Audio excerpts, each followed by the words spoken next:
오늘 오전부터는 제가 그리스도인 역행자라고 하는 이 시리즈로 오전에 말씀을 전하고, 그 다음에 오후에는 다니엘서 강해를 여러분들에게 드리기를 원합니다. 오늘은 제목이 그리스도인 역행자, 역설의 진리로 살아가는 사람들, 제목이 하나님을 두려워함이 기쁨이다. 어떻게 두려워하는데 기쁨이 될 수 있을까요? 역설이라는 겁니다.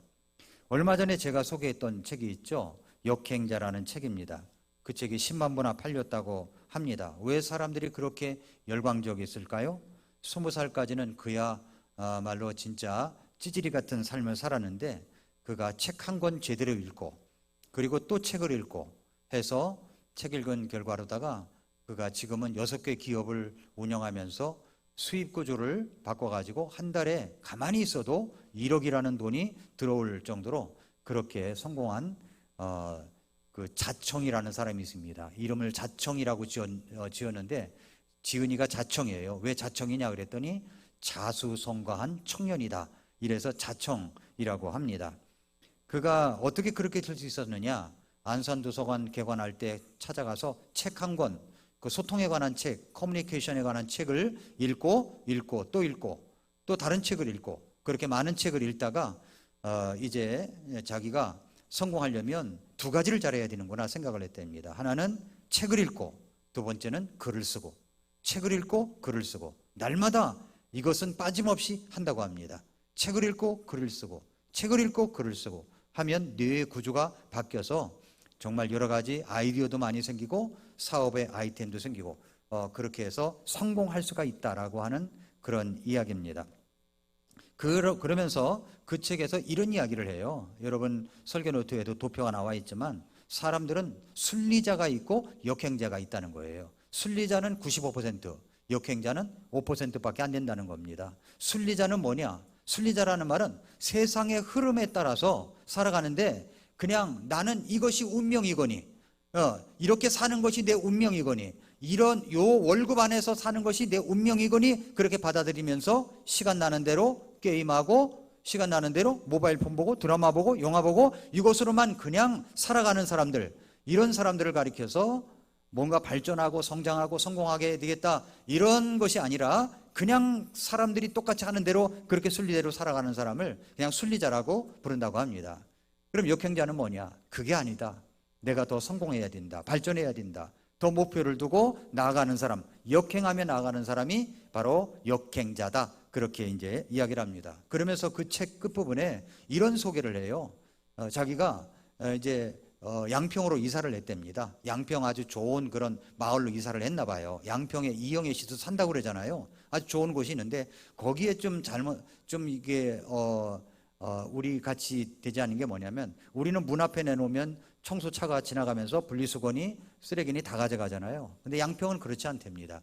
양평은 그렇지 않고 그 쓰레기나 분리수거를 일정한 장소에 갖다 놔야 그 차들이 그걸 가져간다는 거예요. 왜냐하면 그 좁은데 다 다닐 수가 없기 때문에 그런 것 같습니다. 그래서 자청 씨가 이제 이사를 해보니까 이거 정말 돈 벌 수 있는 기회다라고 생각했다는 겁니다. 그게 뭐냐면 찌라시를 만들어 가지고 집집마다 돌리면서 이 분리수거와 쓰레기를 일주일에 한 번씩 내가 수거해 줍니다. 한두 번씩 수거해 줍니다. 근데 한 번 할 때 2만 원입니다. 그렇게 해서 신청하면 해드리겠습니다. 이렇게 하면 이제 한 달이면 한 집에서 한 8만 원 될 거고, 그게 100집이면 800만 원, 1000만 원이 될 수 있다는 겁니다. 그렇게 하라는 거예요. 그러면서 그렇게 하면 이런 아이템을 알려줘도 하겠다고 하는 사람은 별로 없을 것이고, 그냥 뭐 그러려니 딴 사람이 하겠지라는 사람은 95% 이상이 된다는 거예요. 그런 이야기를 하면서 역행자로 살아가야 된다, 그런 이야기를 하고 있습니다. 이것이 이제 그분의 이야기예요. 책을 보고서 제가 느낀 것. 여러분, 우리도 이 땅에 살아가면서 여러분이 지금 살고 있는 구조가 어떤지 모르지만은 내가 여기서 만족할 수가 없다, 더 많이 정말 성장하고 성공해서 하나님의 영광을 위해 살아가겠다 하면서 역행하며 올라가는 사람이 되어야 된다고 생각이 됩니다. 근데 저는 여기서 이제 이런 걸 생각해 봤어요. 그리스도인들도 순리자가 있고 역행자가 있다. 순리자라는 말은 세상적 혜택과 문화와 모든 흐름과 어떤 쾌락과 즐거움을 그대로 따라가는 사람들이에요. 예수님이 믿었다고 하지만은 변화될 생각은 하지 아니하고 그대로 따라가는 사람은 굉장히 많아요.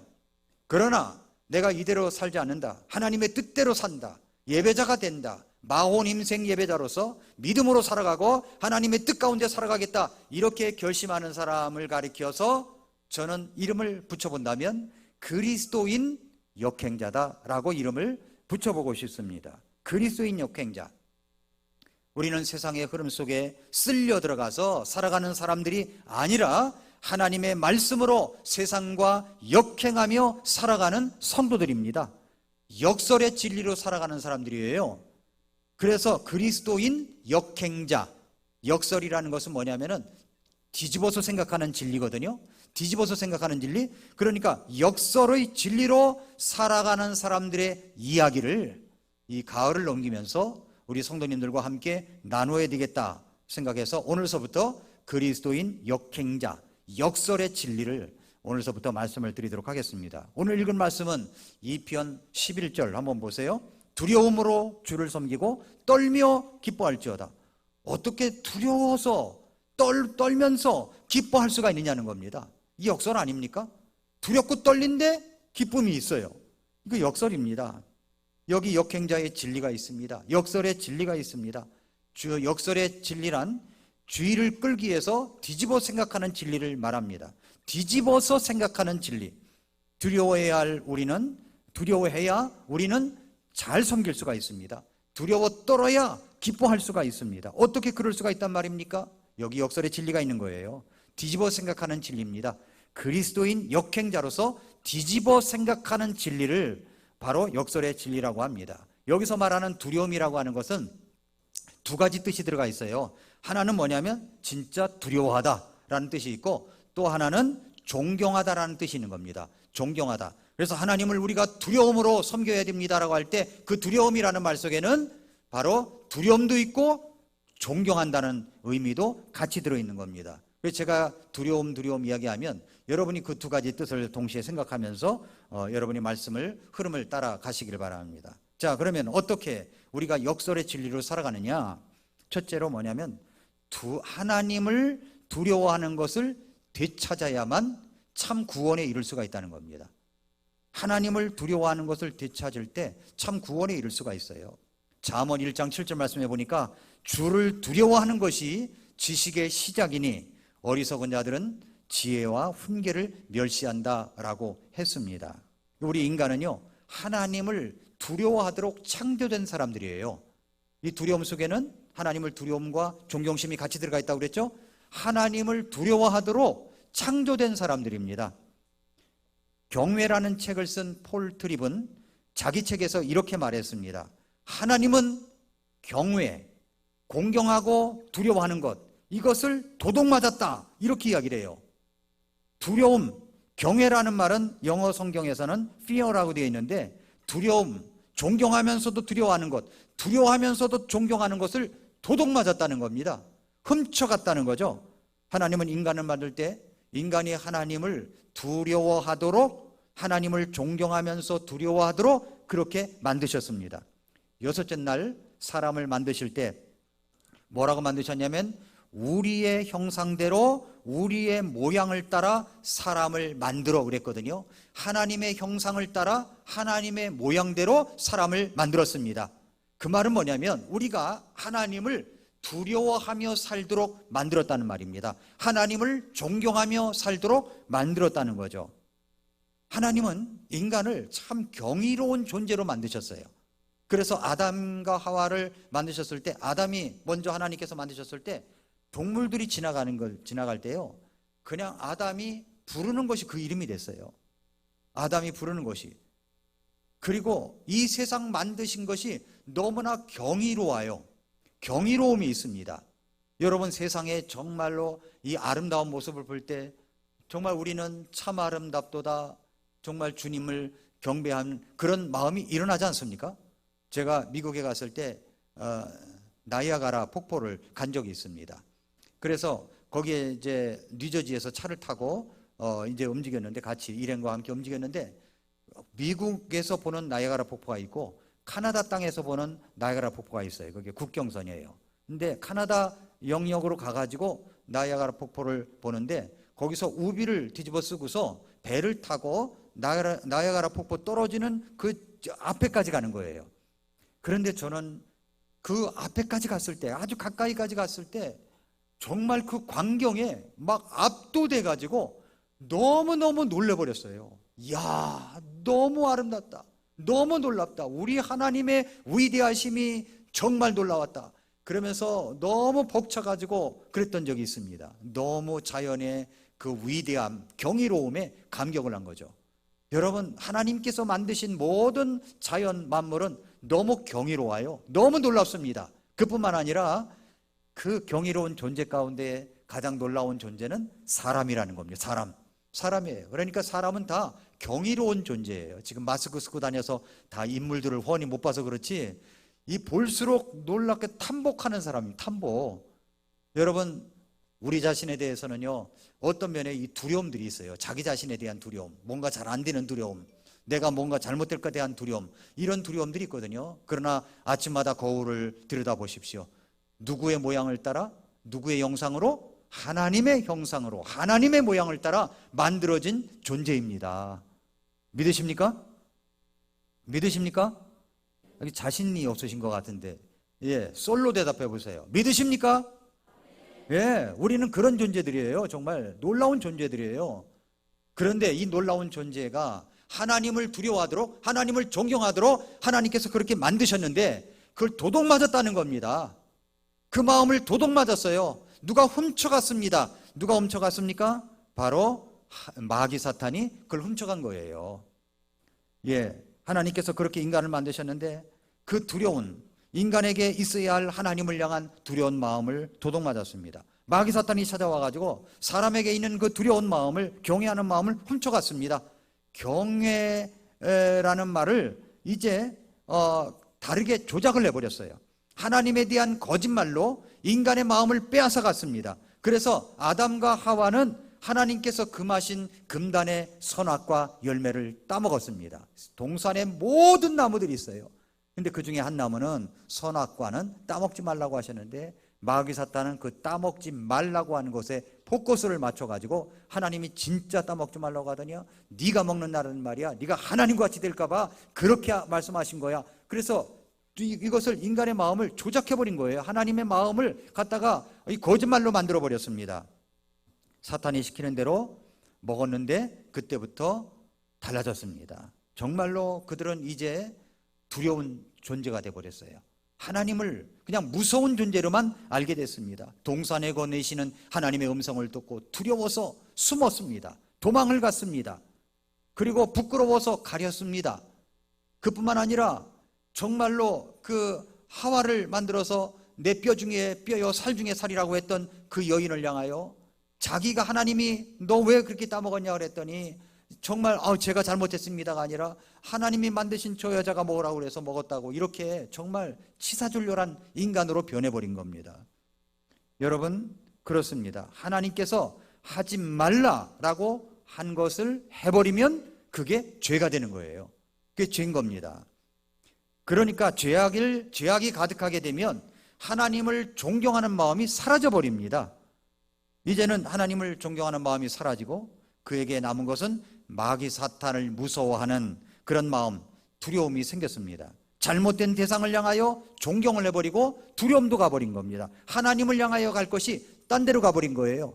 물질에 대한 지나친 추종, 물질을 존경하고 두려움을 갖게 됩니다. 세상의 명예를 얻기 위해서, 세상이 주는 혜택을 손에 쥐기 위해서 그 대상을 향하여 경배하고 엎드리곤 굽신거립니다. 이제 존경하고 따르는 두려움의 대상이 달라져 버렸습니다. 바뀌어져 버렸어요. 그 결과로 죄가 들어와서 인간을 더욱 파멸로 이끌어간 것입니다. 마귀가 던져주는 것은 말이죠, 결코 우리에게 좋은 것이 아닙니다. 잔뜩 좋은 것을 줄 것처럼 그렇게 마귀 사탄이 와서 이야기를 하지만은 결코 좋은 것을 주는 것이 아닙니다. 마귀 사탄이요, 가르쳐 주지 않는 것이 있어요. 그게 뭐냐면 죄의 싹은 사망이라는 것을 가르쳐 주지 않습니다. 그건 숨겨놨어요. 성경에 보면 죄의 값은 사망이라고 그랬습니다. 죄의 값은 죽는 거예요. 죄를 진 자마다 지옥의 형벌을 받을 수밖에 없습니다. 또 마귀 사탄이 가르쳐주지 않는 것이 뭐냐면 한 번 죽는 것은 사람들에게 정해진 것이요 그 후에는 심판이 있다고 하는 이 히브리서 9장 27절 말씀을 가리고 있습니다. 그런 것은 가르쳐주지 않아요. 죽으면 다 끝나는 거라고 얘기합니다. 그러나 성경은 그렇지 않습니다. 죽은 후에는 반드시 하나님의 심판이 있습니다. 그뿐만이 아니에요. 성경의 요한계시록 21장 8절에 보면은 그러나 두려워하는 자들과 믿지 않는 자들과 그리고 가증한 자들과 살인자들과 음행을 일수하는 자들과 마법사들과 우상 숭배자들과 모든 거짓말쟁이들은 불과 유황으로 타는 호수에 던져지는데 거기서 자기 몫을 받는다고 그랬어요. 그런 것들은 가르쳐주지 않아요. 다만 좋은 것을 줄게. 내가 줄 테니까 나를 경배해. 내가 이것을 주면은 내가 더 좋은 걸 줄게. 마귀 사탄은 계속해서 그렇게 인간을 유혹하고 있는 겁니다. 거기에다가 절을 내버리면 우리는 하나님을 두려움이 없어져 버리는 겁니다. 왜 이렇게 거짓말을 반복하고 왜 이렇게 사람들이 사악해져 가느냐? 하나님을 무서워함이 없기 때문입니다. 하나님을 두려움이 없기 때문에 그런 거예요. 사역이라고 하는 것은 이런 것이라고 생각을 했습니다. 하나님을 향한 두려운 마음을 되찾아주는 것이라고 생각이 들었어요. 우리 여기에 참석한 모든 성도님들이 하나님을 향하여 두려운 마음을 갖게 하는 것을 되찾아주는 것이 사역이구나, 이렇게 생각이 들었습니다. 그것이 무엇입니까? 하나님을 믿고 자기 마음대로 살아가는 사람들, 하나님을 향한 두려운 마음을 회복하여 진심으로 자기 죄를 회개하고 예수님을 구주와 주님으로 영접하게 돕는 것이 바로 사역이구나 라는 생각을 이제 갖게 되었습니다. 사랑하는 성도 여러분, 혹시 이 자리에 참석하신 여러분들 가운데 아직 구원받지 못하고 아직 정말 하나님을 진짜 두려움을 이걸 모르고 있다면 이 시간 한번 깊게 생각해 보시기 바랍니다. 하나님은요 정말 두려우신 분이세요. 두려우신 분이세요. 하나님의 의는 반드시 죄는 심판하셔야 되고 반드시 죄악은 심판을 받아서 지옥에 던져져야 됩니다. 그러나 하나님의 사랑은 우리를 사랑하셔서 예수 그리스도를 이 땅에 보내주시기까지 우리를 사랑하신 것입니다. 그러므로 우리가 두려움을 되찾을 때 참 구원에 이를 수가 있다, 이 말씀을 여러분에게 드릴 수가 있습니다. 그 다음에 이제 두 번째입니다. 하나님을 두려워해야 뒤틀린 삶을 회복할 수가 있어요. 뒤틀린 삶을 회복할 수가 있어요. 경외라는 책을 쓴 폴 트립의 그 책은 경외, 하나님을 두려워하고 존경하는 것을 정의하기를 뭐라고 얘기했냐면은 뒤틀린 삶을 회복하는 것이다, 이렇게 이야기를 했습니다. 인간이 죄악으로 말미암아 마음이 뒤틀려 있습니다. 뒤틀려 있어요. 하나님을 두려워한 마음, 그것이 없어져 버렸어요. 그러다 보니까 마음이 뒤틀어져 버렸습니다. 하나님을 진정으로 두려워하는 마음이 일어날 때 우리는 뒤틀린 삶을 바로잡아 갈 수가 있는 겁니다. 예를 들어 보겠습니다. 다윗이라는 왕을 여러분이 아실 것입니다. 다윗은 어렸을 때부터 하나님을 의지하고 하나님을 두려워할 줄 아는 소년이었습니다.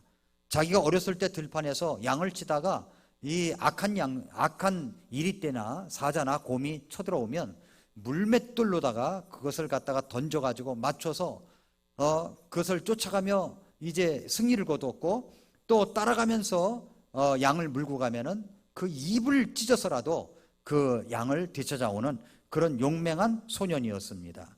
그러면서 그의 마음속에는 항상 만군의 하나님의 이름으로 나아간다는 믿음이 있었습니다. 물맷돌을 집어던졌고 사자와 곰과 싸울 때에도 죽음의 순간에서도 하나님께서 자신을 구출할 것을 알고 아주 잘한 그런 사람이었습니다.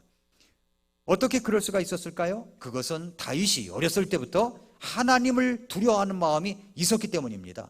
하나님을 두려워하는 마음, 또 하나님을 존경하는 마음이 있었기 때문이죠. 그러다가 그가 이제 전쟁터에 심부름을 갔다가 키가 3m나 되는 이 삼척 거구에 이 골리앗, 블레셋의 골리앗 장군이 나와서 이스라엘 군인들을 희롱하는 장면을 보게 됩니다. 그 장면을 보고서 이 하나님의 이름이 모독을 당한다고 생각하니까 이 어린 마음에 말이죠, 견딜 수가 없었어요. 너무 견딜 수가 없어서 그 골리앗을 향하여 이런 말을 던집니다. 너는 칼과 창과 방패를 가지고 내게 오지만 나는 네가 도전한 이스라엘 군대의 하나님, 곧 군대들의 주의 이름으로 내게 가노라. 이날 주께서 너를 내 손에 넘겨주시리니 내가 너를 쳐서 네게서 네 머리를 취하고.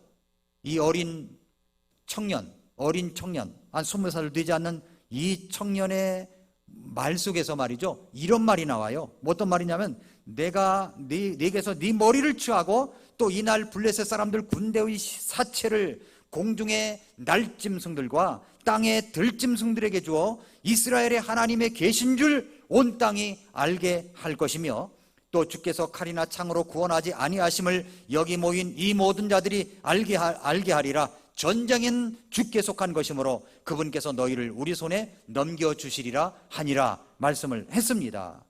놀랍잖아요. 이 어린 소년이 말이죠, 하나님의 이름으로 나아가면서 말이죠, 네 머리를 채워가지고서 새의 밥이 되게 하고 그리고 짐승들의 밥이 되게 할 거야. 그러면서 아주 소리를 칩니다. 어떻게 이렇게 담대해질 수가 있을까요? 그것은 그가 하나님을 두려워하는 마음이 있기 때문에 그렇습니다. 전쟁은 누구에게 속해 있다고요? 하나님께 속한 거예요. 하나님께 속한 겁니다. 지금 북한이나 러시아나 핵무기 가지고 장난을 하고 있습니다. 절대로 그런 일이 일어나서는 안 되는데 핵무기를 가지고 장난을 치고 있어요. 어제 국군의 날 행사를 했습니다. 국군의 날 행사가 이제 그 계룡대에서 벌어지는 그 모습을 보면서 오래간만에 이제 그런 모습이 실루에서 했던 거예요. 저는 정말로 흥미진진했습니다. 흥미진진했어요. 특전대가 그 낙하산을 타고 무리를 쥐면서 그 정말 장식도 만들어가면서 그냥 사뿐히 내려왔는데요. 저는 정말로 깜짝 놀랐습니다. 이야, 정말 내가 젊었으면 특전대 한번 가고 싶다, 이런 마음이 드는 거예요. 실제 젊었으면 무슨 마음이 들지 모르겠지만 지금은 이제 그런 마음이 드는 거예요. 내가 아들 낳았으면 꼭 해병대를 보냈어야 되는데, 그래서 우리 딸들에게 해병대 203일 훈련 좀 다녀오라 이렇게 말하니까 싫다고 해서 보내지 않았습니다만은 아무튼 그랬어요. 그러나 여러분, 러시아나 북한이 아무리 저렇게 큰 소리를 쳐도 여러분, 전쟁은 누구에게 속했다고요? 하나님께 속해 있는 겁니다.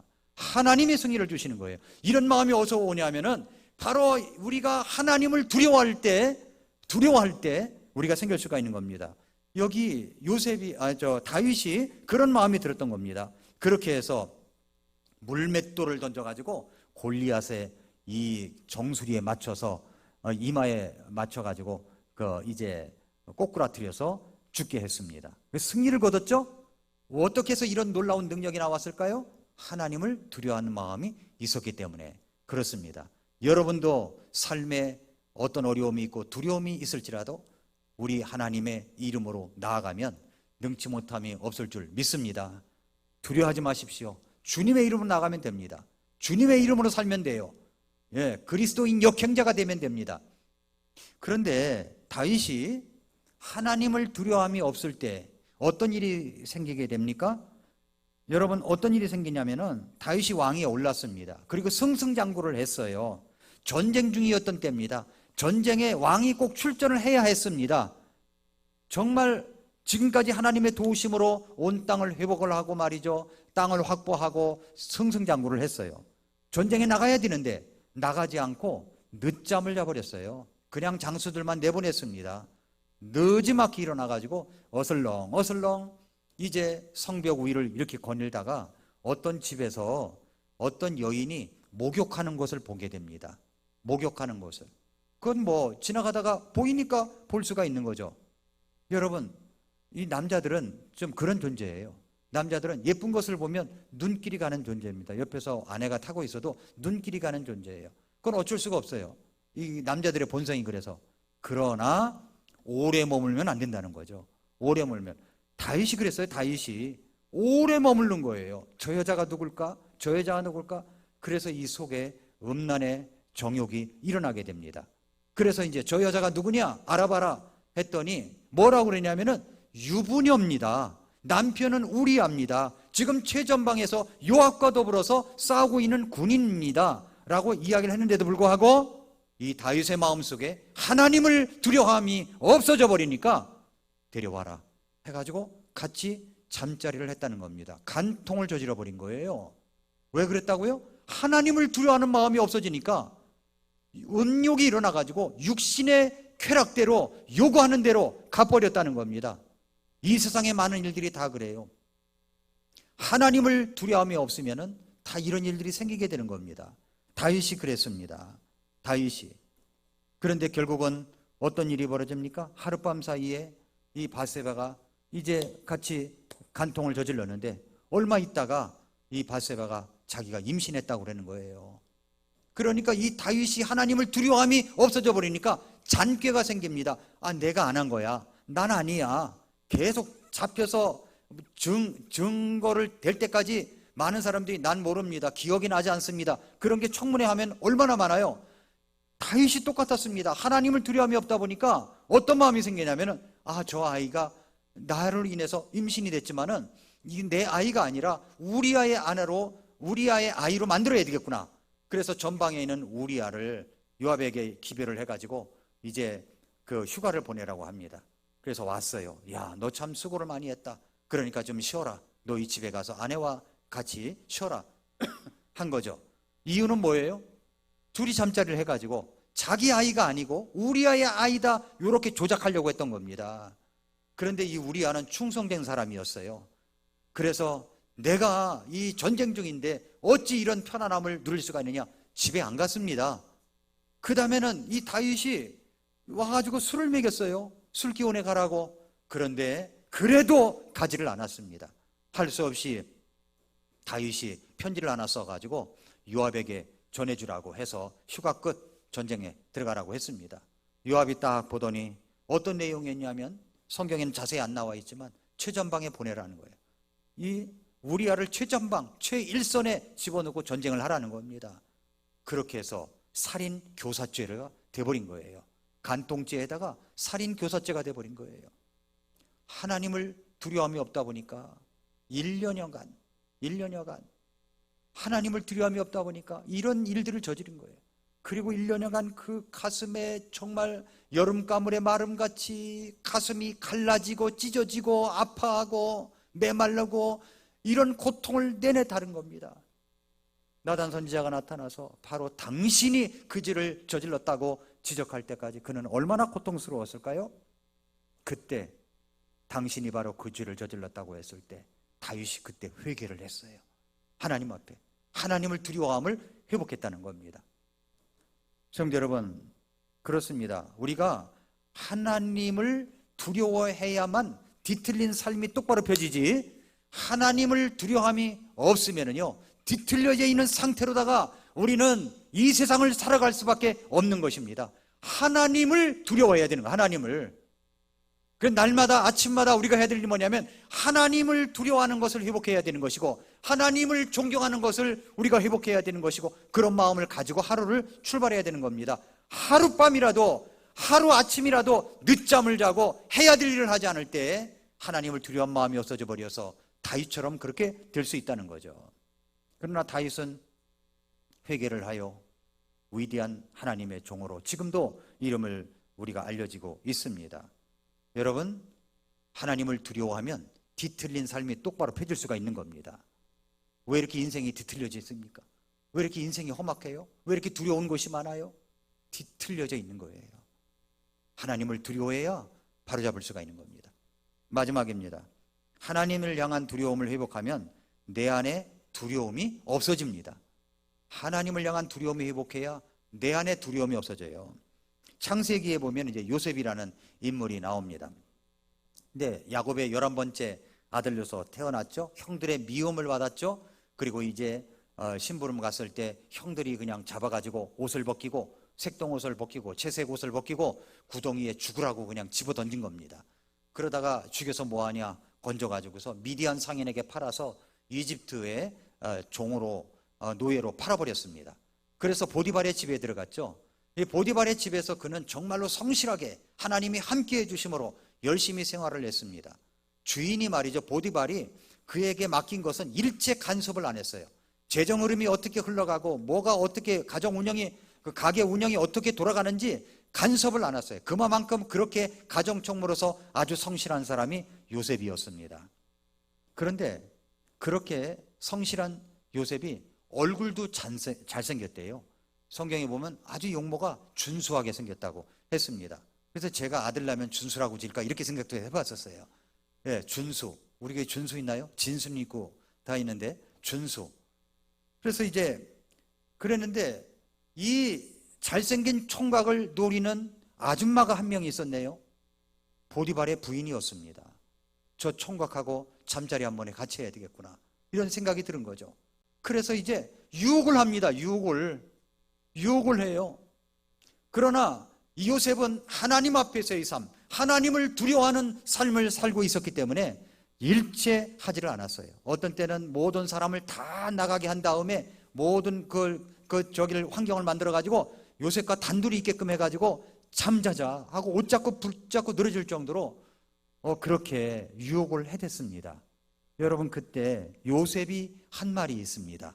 창세기 39장 8절 9절에 이렇게 말했어요.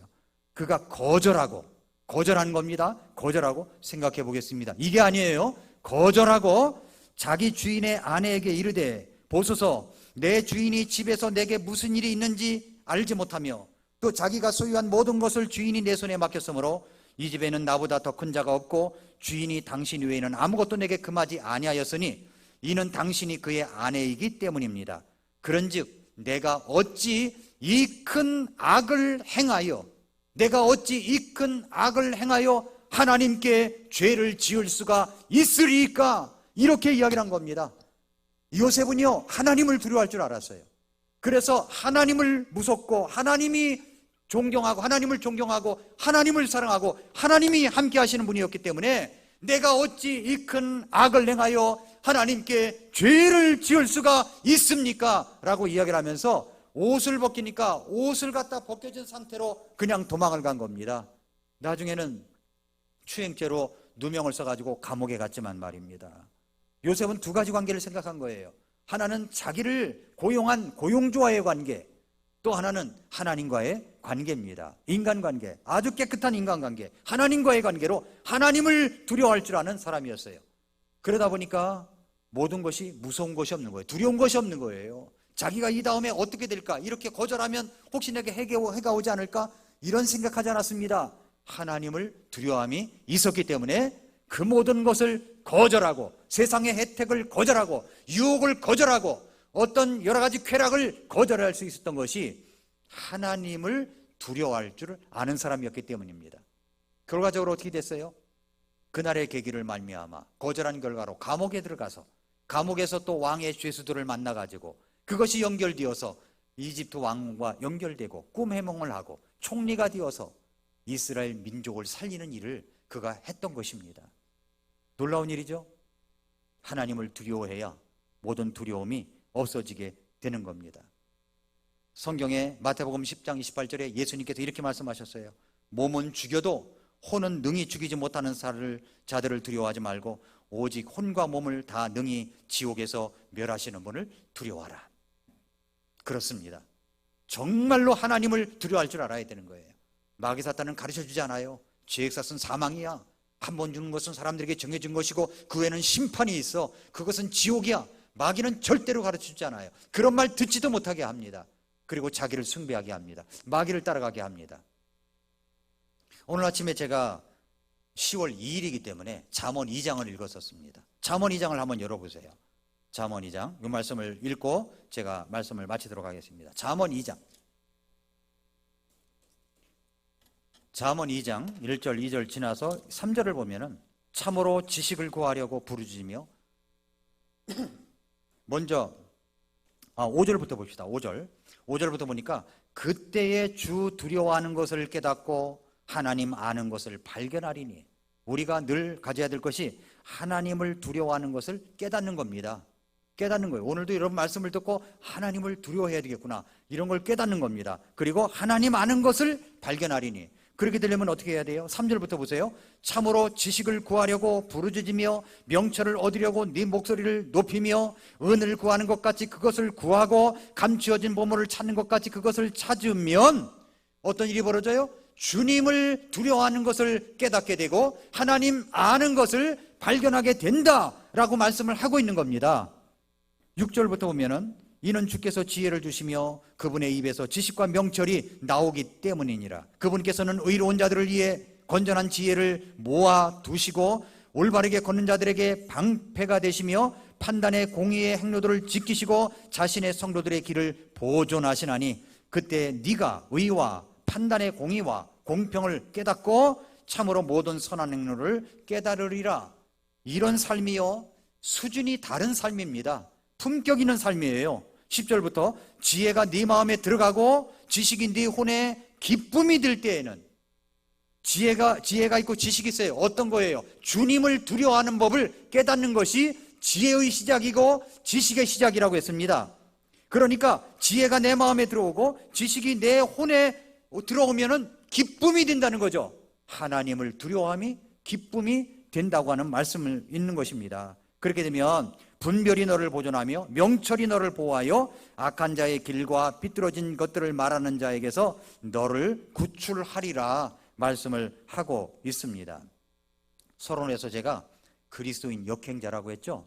그리스도인 역행자, 구원받았을지라도 세상 속에서 주는 즐거움이나 혜택을 받으며 사는 것이 아니라 정말로 예수님 말씀 안에서 세상에 주는 혜택이 좀 적더라도 거절하고 믿음으로 살아가는 것이 그리스도인의 역행자입니다. 진짜 하나님을 두려워하면요, 이 세상에 겁이 나지 않아요. 겁이 나지 않아요. 주님을 두려워하는 법을 깨달아야 주님께서 원하시는 아름다운 수준이 있는 품격 있는 삶을 살 수가 있습니다. 그리스도인 역행자는 역설의 진리로 살아가는 사람들이에요. 역설은 거꾸로 뒤집어 생각하는 진리를 말하는 것입니다. 하나님을 두려워하면 다른 두려움이 없어지고 더 큰 기쁨으로 살 수가 있습니다. 기도하겠습니다.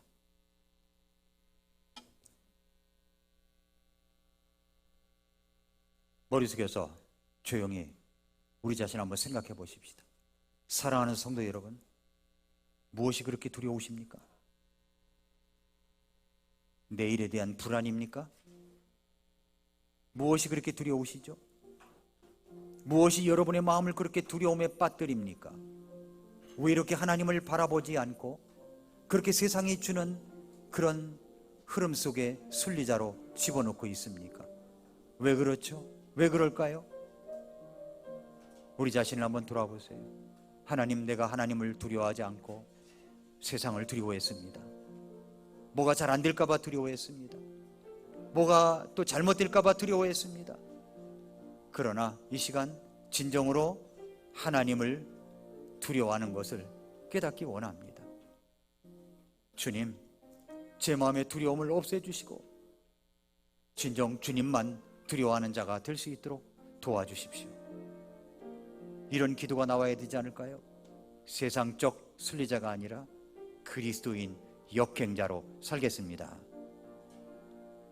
그렇게 한번 여러분 기도하시기 바랍니다. 혹시 여러분 가운데 이런 분이 있을지 몰라요. 난 죽은 후에 심판이 있다는 걸 몰랐는데, 또 한 번 주는 것은 사람에게 정해진 것이지만 그 후에는 심판이 있다는 걸 몰랐는데, 죄의 삭은 사망이라는 걸 몰랐는데 내가 이대로 살 수는 없구나. 나도 마음속에 구원을 받아야 되겠다는 생각이 들지 않습니까? 오늘 말씀을 들으시는 가운데, 목사님, 저도 구원받기를 원합니다. 제가 아직 구원받지 못했습니다. 잘은 모르지만 구원받기를 원합니다.